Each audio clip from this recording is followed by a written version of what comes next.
دوست محترم رفیق مکرم مفتی محمد احمد قاسمی صاحب العالیہ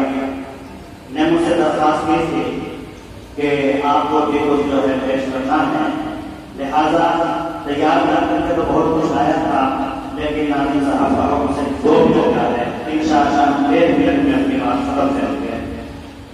میں نے اپنے مقالے کا عنوان رکھا ہے کہ آپ دوسرا کہاں سے لاؤ۔ شروع شروعات سے میں کہہ رہا ہوں، موت اس کی ہے کرے جس پہ زمانہ افسوس، موت اس کی ہے کرے جس پہ زمانہ افسوس، یوں تو دنیا میں سبھی آئے ہیں مرنے کے لیے۔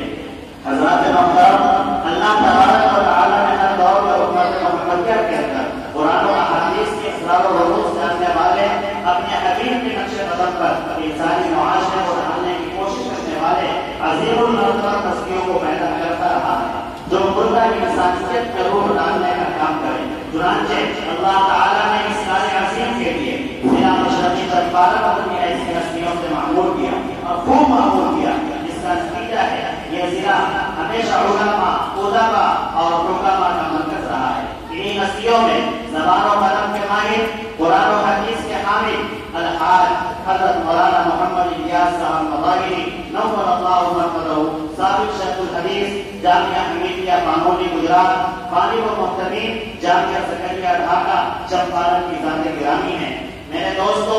آپ حضرات مکمل طریقے سے حضرت کے متعلق بیان تفصیل کے ساتھ سن چکے ہیں۔ میں صرف ایک بات بتا کر کے اپنی بات کو ختم کروں گا۔ میری حضرت سے آخری ملاقات تقریباً 13 فروری کو ہوئی تھی، جب جامعہ مالیہ نسبہ ڈھاکہ میں جو ہے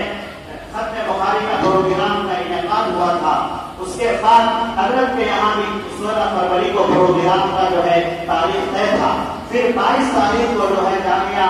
حلقیہ میں جو ہے ام القرآن میں پروگرام ہونا طے تھا، جہاں حضرت کی صدارت تھی۔ لیکن حضرت نے مجھے فون کر کے کہا کہ بیٹے میرا حلقیہ کا پروگرام میرا کینسل کر دو، لیکن جو ہے جامعہ مالیہ نسبہ میں ضرور آؤں گا، اور جامعہ مالیہ نسبہ میں ختم بخاری کے بعد میرے یہاں 16 تاریخ کو پروگرام ہے۔ اس پروگرام کی نظامت کی ذمہ داری آپ کو کرنی ہے، اور اس سے قبل بھی 12 بچوں کے پروگرام کی ذمہ داری حضرت میں بھی ذمہ رکھتے تھے، اور بڑی الفت و محبت کے ساتھ محبت بڑی نگاہوں سے مجھے بارہا بلایا کرتے تھے۔ اس کی شہادت خود یہاں کے مدرسین اور ان کے صاحبزادے مفتی محمد احمد قاسمی بھی موجود ہیں۔ میرے دوستوں، مجھے یاد آ رہا ہے کہ جب آخری ملاقات ہوئی، حضرت نے کہا بیٹا مجھے دلی کا سفر کرنا ہے۔ دلی جانے کے بعد بھی میں نے 2 مرتبہ حضرت سے فون پر بات کی، آج بھی میں نے فون پر بات کیا، وہ ریکارڈنگ موجود ہے میرے موبائل کے اندر۔ حضرت کی طبیعت بہت اچھی تھی، بہت ہی اچھی تھی، اور فون سے بات ہوئی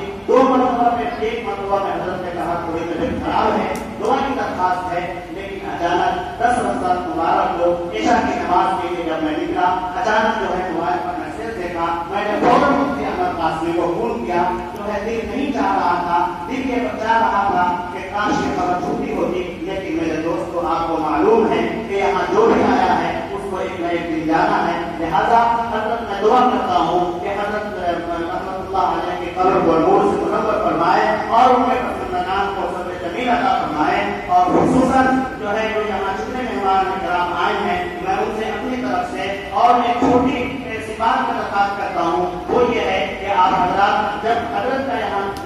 سے کوچ کر گئے، آپ قدر سکنے اس ادارے کا تعاون کرتے رہے، اور مفتی محمد احمد قاسمی کے ساتھ ان کے ساتھ ہاتھ میں ہاتھ ملا کر کے چلنے کی کوشش کریں، کیونکہ یہ نوجوان ہیں، اور ہم بھی انشاءاللہ جس قدر ہوگا، جس اعتبار سے ہوگا، ہم بھی ان کے ساتھ چلنے کو تیار ہیں۔ دعا فرمائے اللہ تعالیٰ اس ادارے کو ترقی عطا فرمائے، دن کی رات ضروری ترقی عطا فرمائے۔ اس شعر کے ساتھ میں اپنی بات کو ختم کرتا ہوں کہ اللہ تعالیٰ جو ہے حضرت کے قبر کو نور سے منور فرمائے، جنت الفردوس میں اعلیٰ مقام عطا فرمائے، اور ان کی قبر کو نور سے بھر دے، بس کہ آسمان تیری حق کا شبنم آبشاری کرے۔ وآخر دعوانا الحمدللہ رب العالمین۔ بہت بہت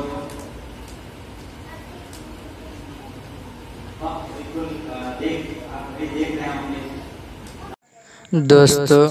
اس طرح کی نئی ویڈیوز، نعت نظم اور اسلامی معلومات کے لیے ہمارے چینل واقد نقیب آفیشیل کو سبسکرائب اور شیئر کے ساتھ ساتھ بیل آئیکن کو بھی دبا دیں تاکہ آنے والی ہر نئی ویڈیو